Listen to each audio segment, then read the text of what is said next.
सारी दुनिया है लॉकडाउन में, कोरोना है सबका रोना।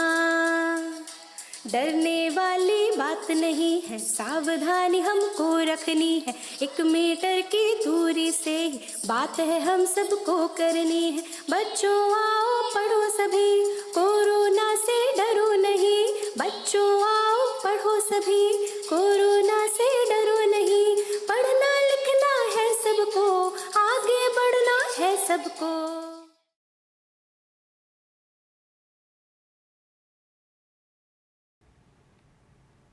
नमस्कार बच्चों, मैं वंदना वर्मा, प्रवक्ता नारी शिक्षा निकेतन इंटर कॉलेज, आज कक्षा 12 विषय गणित के पाठ 4 सारणिक का भाग 3 लेकर आपके समक्ष उपस्थित हूँ। बच्चों, इसके पहले आप भाग 1 व भाग 2 के व्याख्यान देख चुके हैं, जिसमें आपने भिन्न कोटि के सारणिकों का प्रसार को समझा था तथा उसका अनुप्रयोग निर्देशांक ज्यामिति में किया था, जिसके अंतर्गत हमने त्रिभुज का क्षेत्रफल का सूत्र ज्ञात किया था, 3 बिंदुओं के संरेख होने का प्रतिबंध ज्ञात किया था तथा साथ ही 2 बिंदुओं से होकर जाने वाली रेखा का समीकरण का सूत्र भी ज्ञात किया था। बच्चों, मैं आशा करती हूँ कि आपने उन दोनों भाग के व्याख्यानों को अच्छे से समझा होगा और उनसे संबंधित प्रश्नों का अभ्यास भी किया होगा।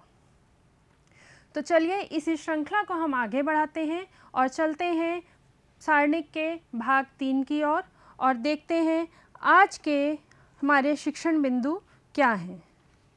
तो बच्चों, सर्वप्रथम हम करेंगे पुनरावलोकन, अर्थात जो हम पढ़ चुके हैं हम उसकी पुनरावृत्ति करेंगे। इसके बाद हम सारणिकों के गुणधर्म को समझेंगे।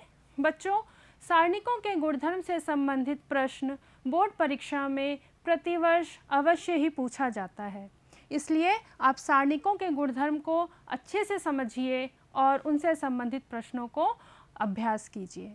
इसके बाद हम सारणिकों के गुणधर्म पर आधारित कुछ प्रश्नों को करेंगे, जिससे कि हम सारणिकों के गुणधर्म को और अच्छे से समझ पाएंगे तथा अंत में गृह कार्य। तो अब देखते हैं हम पुनरावलोकन।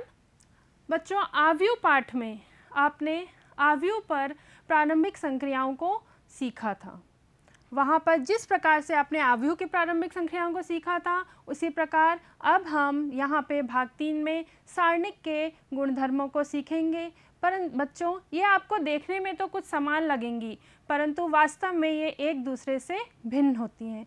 इसलिए मैं ये कहूँगी कि आप पहले आव्यूह पाठ में जो आव्यूह की संक्रियाएं हैं उनको बहुत अच्छे से समझिए, उसके बाद ही आप सारणिक के गुणधर्मों को समझने का प्रयास करिए, जिससे कि आपको कोई कन्फ्यूजन ना हो। तो हम देखते हैं, आव्यूह का व्युत्क्रम ज्ञात करने के लिए हमने निम्न प्रारंभिक संक्रियाओं का अनुप्रयोग किया था। बच्चों, आव्यूह पर 6 प्रकार से हम प्रारंभिक संक्रियाएं लगा सकते हैं। 3 प्रारंभिक संक्रियाएं हम उसकी पंक्तियों पर लगा सकते हैं तथा 3 प्रारंभिक संक्रियाओं को उनके स्तंभों पर लगाया जा सकता है। तो देखते हैं वे क्या हैं। प्रथम प्रारंभिक संक्रिया इस प्रकार से प्रतीकात्मक रूप में लिखी जाती है, जिसके अनुसार हम किसी भी आव्यूह की 2 पंक्तियों या 2 स्तंभों का परस्पर विनिमय कर सकते हैं या आपस में उनको परिवर्तित कर सकते हैं। और प्रतीकात्मक रूप में इस प्रकार से लिखेंगे, अर्थात आईवी पंक्ति व जेवे पंक्ति का परस्पर विनिमय, यहाँ पे आईवे स्तंभ और जेवे स्तंभ को का परस्पर विनिमय कर दिया। यह है द्वितीय प्रारंभिक संक्रिया। इसके अनुसार हम आव्यूह की किसी भी पंक्ति के प्रत्येक अवयव को एक शून्येतर संख्या के, बच्चों यहाँ पे के एक शून्येतर संख्या है, शून्येतर संख्या के से गुणा कर सकते हैं। तो इसको प्रतीकात्मक रूप में इस प्रकार से लिखेंगे, अर्थात आईवी पंक्ति के प्रत्येक अवयव को शून्येतर संख्या के से गुणा कर दिया तथा आईवी स्तंभ के प्रत्येक अवयव को हमने एक शून्येतर संख्या के से गुणा कर दिया। तीसरी प्रारंभिक संक्रिया में हम देखेंगे कि किसी भी आव्यूह की किसी पंक्ति या स्तंभ के प्रत्येक अवयव को किसी शून्येतर संख्या के से गुणा करने पर, बच्चों यहाँ भी के एक शून्येतर संख्या होगी, k से गुणा करके हम उसको किसी अन्य पंक्ति या स्तंभ के संगत अवयव में योग कर सकते हैं, जिसे कि इस प्रकार से लिखा है, जैसे कि हमने जेवी पंक्ति के प्रत्येक अवयव को k से गुणा कर आयवी पंक्ति के संगत अवयवों में योग कर दिया, तथा यहाँ पे जेवे स्तंभ के प्रत्येक अवयव को शून्येतर संख्या k से गुणा कर उसको आयवे स्तंभ के प्रत्येक अवयव से हमने योग कर दिया। तो ये थी बच्चों आव्यूह पर प्रारंभिक संक्रियाएं। अब हम देखते हैं सारणिकों के गुणधर्म। सारणिकों के गुणधर्म में सर्वप्रथम पहला गुणधर्म है किसी सारणिक का मान इसकी पंक्तियों और स्तंभों के परस्पर परिवर्तित करने पर, बच्चों यहाँ पे यह मिस हो गया है, करने पर अपरिवर्तित रहता है। तो यहाँ पे इसका हिसाब से हम क्या करेंगे, हम जितनी भी पंक्तियाँ हैं उनको स्तंभ में परिवर्तित कर देंगे, अर्थात प्रथम पंक्ति प्रथम स्तंभ हो जाएगी, द्वितीय पंक्ति द्वितीय स्तंभ तथा तृतीय पंक्ति तृतीय स्तंभ बन जाएगी। तो यहाँ पे एक उदाहरण के लिए हमने एक सारणिक लिया है और इसका हम प्रसरण करते हैं। बच्चों आपको बता चुके हैं कि किसी भी सारणिक का प्रसरण हम किसी भी पंक्ति या किसी भी स्तंभ के सापेक्ष कर सकते हैं, और आपको यह भी बताया था कि वह पंक्ति या वह स्तंभ आप लीजिए जिसमें कि अधिकतम शून्य हो, जैसे कि यहाँ तृतीय स्तंभ में है। इससे आपकी कैलकुलेशन इजी हो जाती है और टाइम भी बचता है। परंतु चूंकि मैं यहाँ पे आपको यह गुणधर्म सत्यापित करके बता रही हूँ, तो मैं आपको प्रथम पंक्ति के सापेक्ष ही करूँगी, जिससे आपको अच्छे से समझ में आएगा। तो पहले हम इसका प्रसरण करते हैं। यहाँ पे मैं R1 के सापेक्ष प्रसरण करूँगी, ठीक है।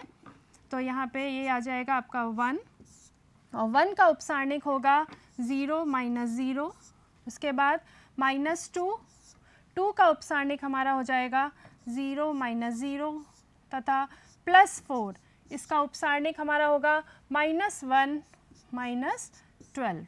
तो 0 - 0 बच्चों 0, 0 × 1 0 करेंगे, फिर यहाँ 0 - 2 इसको आप गुणा करेंगे तो ये आपका 0 आएगा, +4 × -13, तो ये हमारा आया इस सारणी का मान -52। अब हम इस गुणधर्म को लगाते हैं और सभी पंक्तियों और स्तंभों को परस्पर परिवर्तित कर देते हैं, और इस सारणी को हम मानते हैं डेल्टा 1। तो अर्थात यहाँ पे जो प्रथम पंक्ति है यह प्रथम स्तंभ बन जाएगी, द्वितीय पंक्ति द्वितीय स्तंभ तथा तृतीय पंक्ति तृतीय स्तंभ बन जाएगी। अब हम इसका मान निकालते हैं और देखते हैं कि क्या ये दोनों सारणिक के मान बराबर आते हैं। तो हम फिर से मैं इसको आपको R1 के सापेक्ष करके दिखाती हूँ प्रसरण करने पर।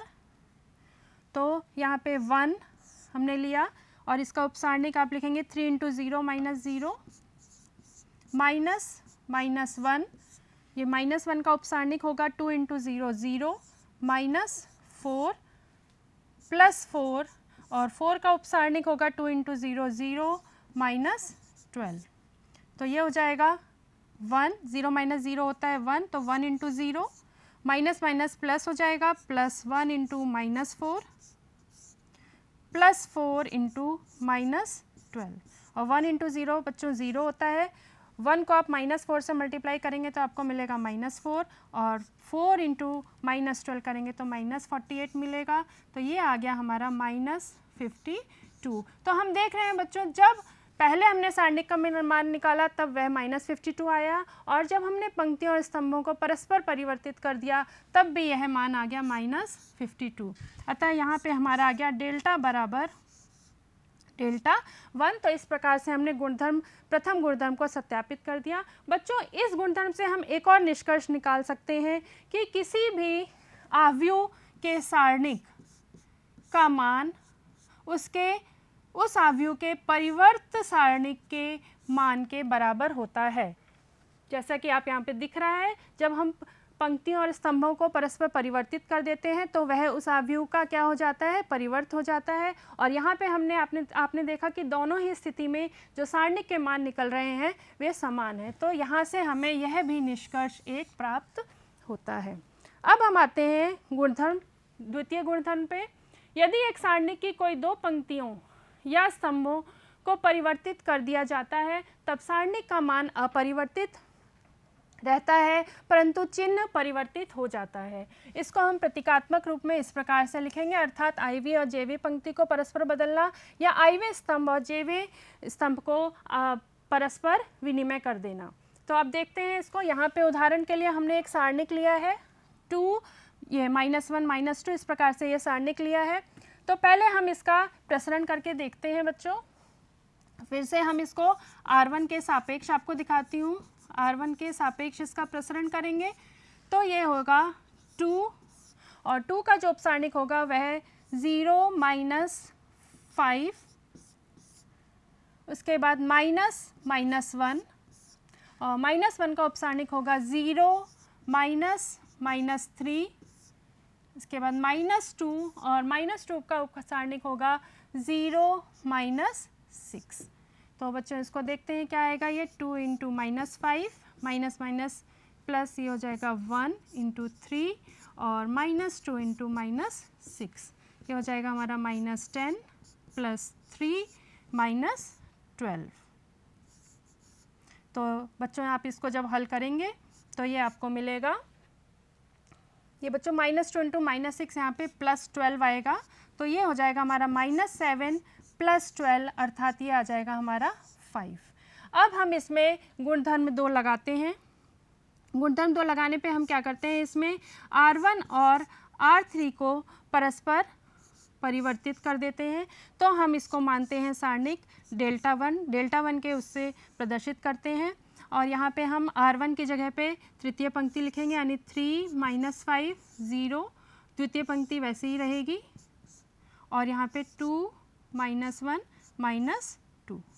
अब हम फिर इसको R1 के सापेक्ष प्रसरण करते हैं।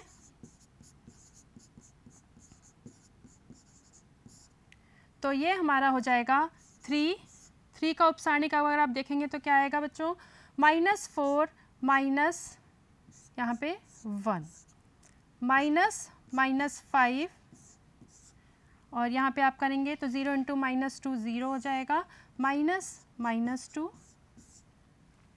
फिर +0। अब 0 बच्चों यहाँ पे ये जो 0 आया है इसके साथ आप चाहे तो लिख दें और ना भी लिखें तो चलेगा, क्योंकि आप 0 से इसके उपसारणिक को यदि गुणा करेंगे तो वह 0 ही आएगा। तो 0 -4 तो ये हो जाएगा हमारा 3 -4 -1 आएगा -5 और यहाँ पे माइनस माइनस ये 5 हो जाएगा, 5 × 2 यानी -15 + 10 = हो जाएगा हमारा -5। तो बच्चों आप देख रहे हैं यहाँ पे हमारा मान तो दोनों स्थिति में क्या आया, 5 आया, परंतु चिन्ह बदल गया। यहाँ पे ये प्लस का 5 था जबकि यहाँ पे माइनस का 5 हो गया है। तो इस प्रकार से आपने देखा जब हम पंक्तियों और स्तंभों का परस्पर विनिमय करते हैं तो मान वही रहता है परंतु चिन्ह बदल जाता है। अब बच्चों यदि आप घर पे इसका अभ्यास करिएगा कि आप C1 पंक्ति और C3 पंक्ति को आपस में विनिमय करके देखिएगा तो आप क्या पाएंगे, जो उसका मान निकलेगा वो तो 5 ही होगा परंतु अब चिन्ह आपका क्या हो जाएगा बच्चों, प्लस का 5 हो जाएगा। ठीक है, चलिए अब हम आते हैं गुणधर्म 3 पे। गुणधर्म 3 के अनुसार यदि एक सारणी की कोई 2 पंक्तियां अथवा स्तंभ समान है तो सारणिक का मान 0 होता है।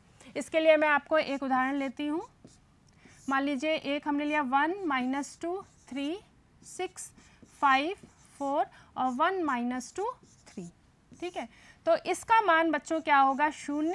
ये आप इसका प्रसार स्वयं करके देखिएगा, इस सारणी का मान 0 आएगा। क्यों? क्योंकि यहाँ पे R1 = R2 है। इसी प्रकार से एक और उदाहरण लेते हैं। अगर मान लीजिए हमने एक स्तंभ लिखा 2 -4 6 और यहाँ भी लिख दिया 2 -4 6 और यहाँ 6 5 11। आप यहाँ पे क्या देख रहे हैं, यहाँ पे हमारा C1 स्तंभ C2 स्तंभ के बराबर है। बच्चों यहाँ पे ये R1 R3 के बराबर है, R1 R3 के बराबर है।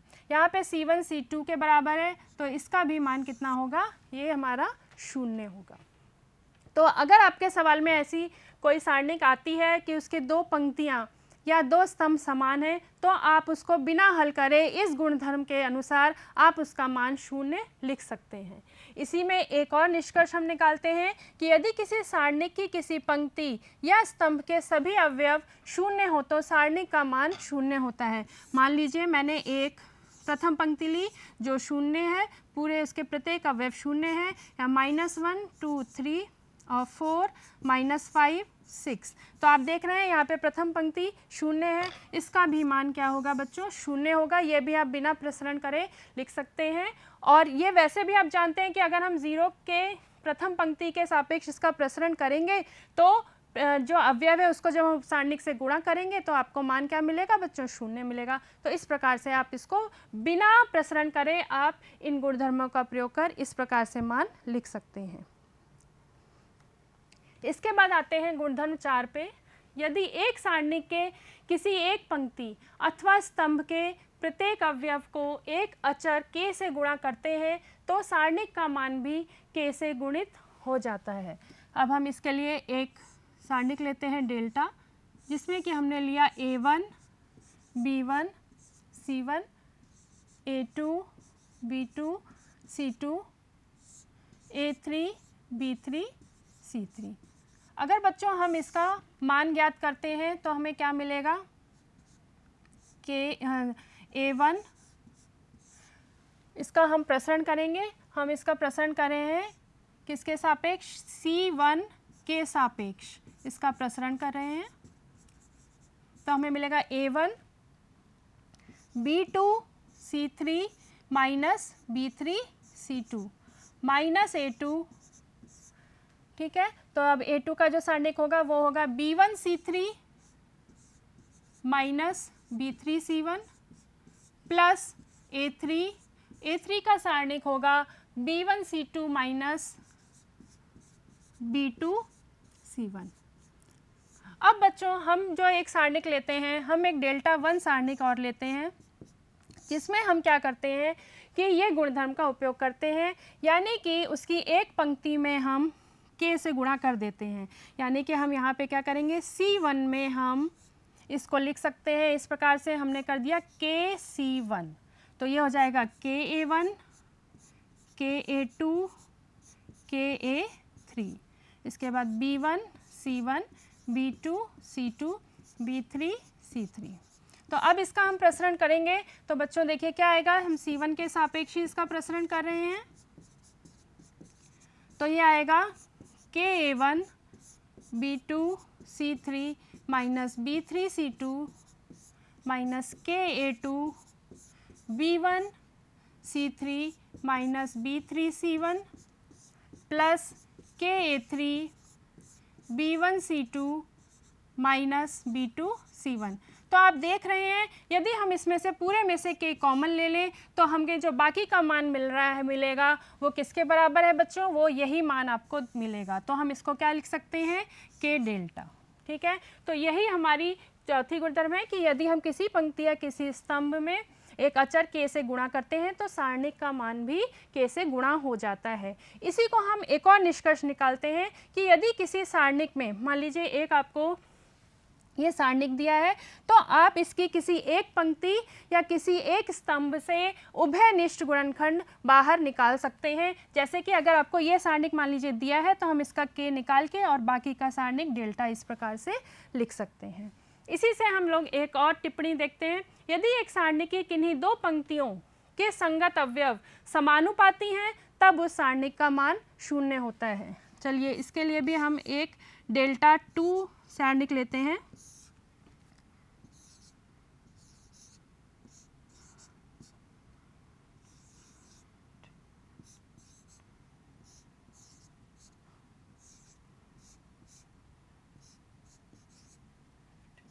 ये एक हमने सारणिक ली बच्चों। ठीक है, अब देखिए आप देख रहे हैं कि प्रथम पंक्ति में आपको कुछ उभयनिष्ठ मिलेगा। इसमें सब में क्या कॉमन है बच्चों, 3 कॉमन है। तो इसको हम इस प्रकार से लिख सकते हैं 3 × 2 3 × 3 3 × -4। और इसी प्रकार से इसमें भी आप देखेंगे तो क्या मिल रहा है आपको 4 × 2 4 × 3 और 4 × -4।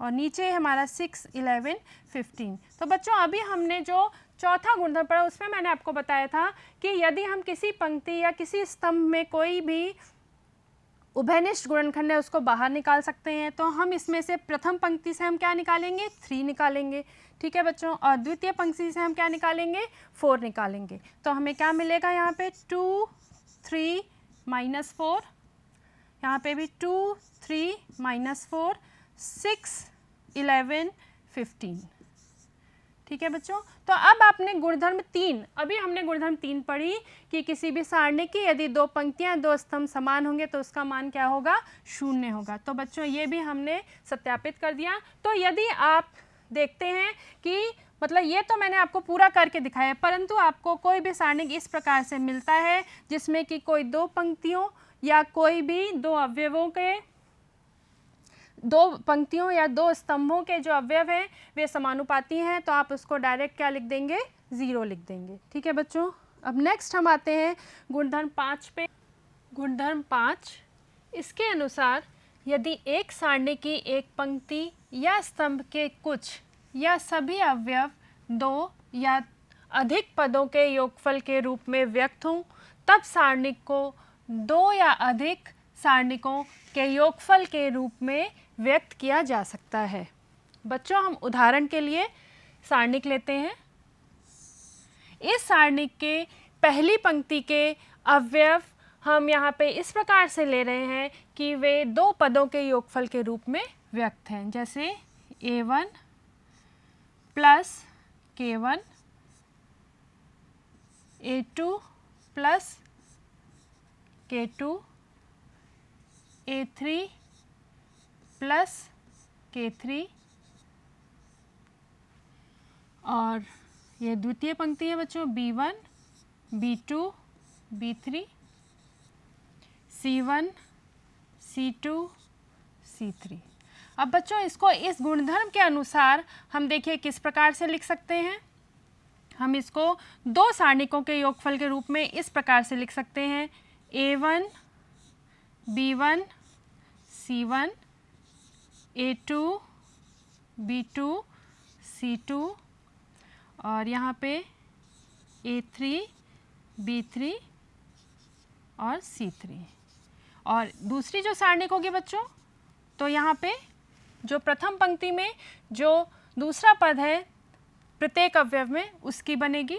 तो यहाँ पे हम लिखेंगे K1, K2, K3, और जो द्वितीय एवं तृतीय पंक्ति बच्चों हम लोग वैसे ही उतार देंगे जैसी है, C1, C2, C3, ठीक है बच्चों।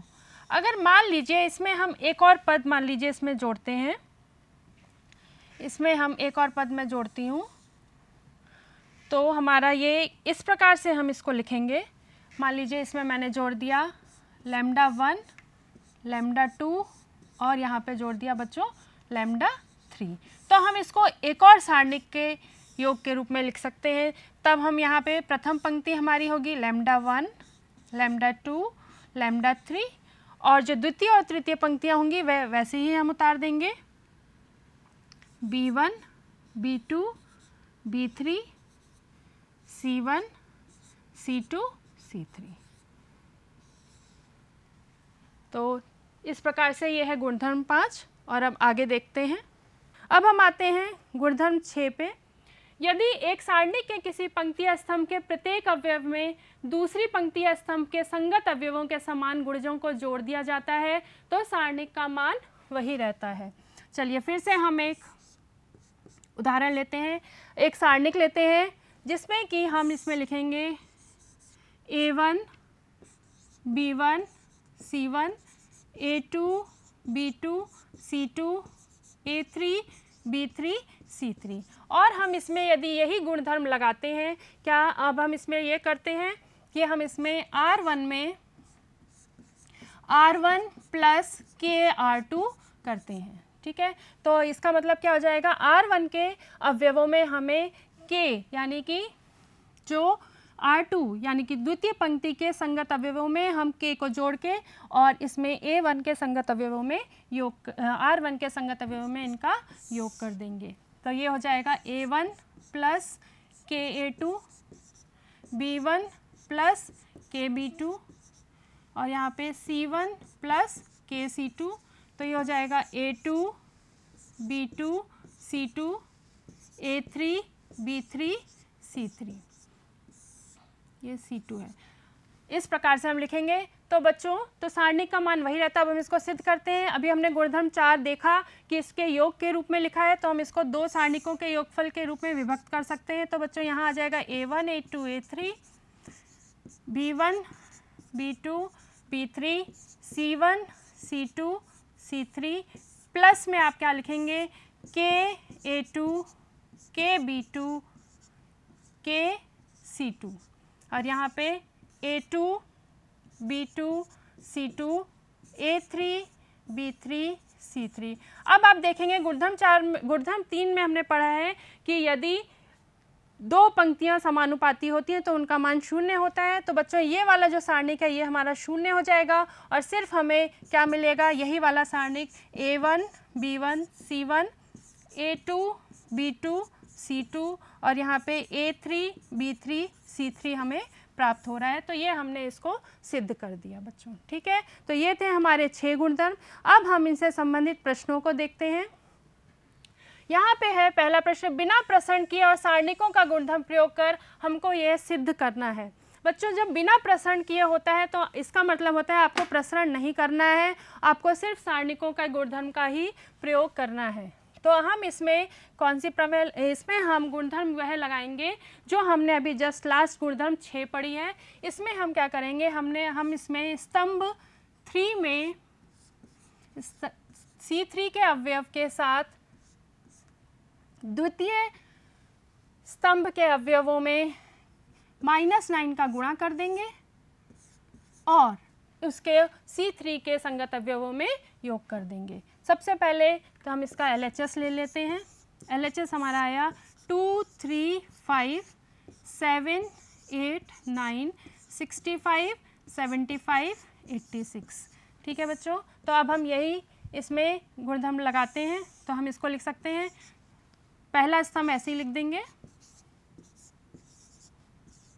और तृतीय स्तंभ में हम यह लगाएंगे गुणधर्म। तो हम इसको क्या लिखेंगे बच्चों, 65 - 9 इंटू 7 75 - 9 इंटू 8 86 - 9 इंटू 9। इसको हम और हल करेंगे तो हमें मिलेगा 2 3 5 7 8 9 65 - 63 75 - 72 86 - 81। इसको हम क्या लिख सकते हैं, इसको और सरल करेंगे तो आएगा 2 3 5 7 8 9, ये आ जाएगा 2 3 और ये 5। अब आप इसमें देख रहे हैं यहाँ पे C1 C3 के बराबर है, यानी कि प्रथम स्तंभ और तृतीय स्तंभ समान है। तो इसका मान क्या होगा, 0, जो कि RHS के बराबर हो गया है। यहाँ का हम LHS लेते हैं तो ये हमारा आएगा X Y Z A B C X + A Y + B और Z + C। तो यहाँ पे बच्चों हम वह गुणधर्म लगाएंगे कि हम किसी भी सारणी की किसी पंक्ति या स्तंभ के अवयवों में किसी अन्य पंक्ति या स्तंभ के अवयवों के संगत अवयवों के समान गुणजों का योग कर सकते हैं। तो यहाँ पे हम C1 में बच्चों लिखेंगे C1 + C2। तो ये हमारा हो जाएगा X + A Y + B Z + C। यहाँ पे आएगा A B C X + A Y + B Z + C। और यहाँ पे आप देख रहे हैं C1 जो है C3 के समान है, जो कि हमने गुणधर्म में पढ़ा था। तो ये किसके बराबर होगा, 0। ये हो गया हमारा RHS, ठीक है बच्चों। तो इस प्रकार से बिना प्रसरण किए हम सारणिकों का मान ज्ञात करते हैं और ऐसे प्रश्न बोर्ड परीक्षा में पूछे जाते हैं। अब गृह कार्य में है, सारणिकों के गुणधर्म प्रयोग कर निम्नलिखित प्रश्नों का आपको सिद्ध करना है। बच्चों, इनमें अब जब सारणिकों के गुणधर्म लिखा है तो आप क्या करेंगे, गुणधर्म लगाकर आप यह प्रयत्न करेंगे, यह प्रयास करेंगे कि किसी पंक्ति या स्तंभ के अधिकतर अवयव 0 हो जाएं और फिर उनको हल करेंगे। बच्चों, आप इनका अभ्यास करिएगा। अब मैं आशा करती हूँ कि आपको व्याख्यान समझ में आया होगा और आप इनका अभ्यास अच्छे से घर पे करेंगे। अब मैं आपको थोड़ा सा ऑनलाइन अभ्यास के बारे में बता दूँ। यह प्रस्तुत अध्याय आपके के संबंध में जो पाठ्य सामग्री और अभ्यास कार्य हैं बच्चों, यह मानव संसाधन विकास मंत्रालय भारत सरकार द्वारा विकसित दीक्षा ऐप पर उपलब्ध है, जिसे आप गूगल प्ले स्टोर या iOS से डाउनलोड कर सकते हैं और उस ऐप को डाउनलोड कर आप इस अध्याय से संबंधित प्रश्नों और अन्य गतिविधियों का अभ्यास कर सकते हैं तथा यदि आपको कहीं शंका या स्पष्टता की आवश्यकता हो तो आप शिक्षक से ऑनलाइन या ई-लर्निंग या व्हाट्सएप वर्चुअल क्लासेस में पूछकर समाधान कर सकते हैं। और ये प्रस्तुत वीडियो यूट्यूब चैनल पर उत्तर प्रदेश माध्यमिक शिक्षा विभाग पर भी उपलब्ध है, जिसे आप सब्सक्राइब कर देख सकते हैं। बहुत बहुत धन्यवाद।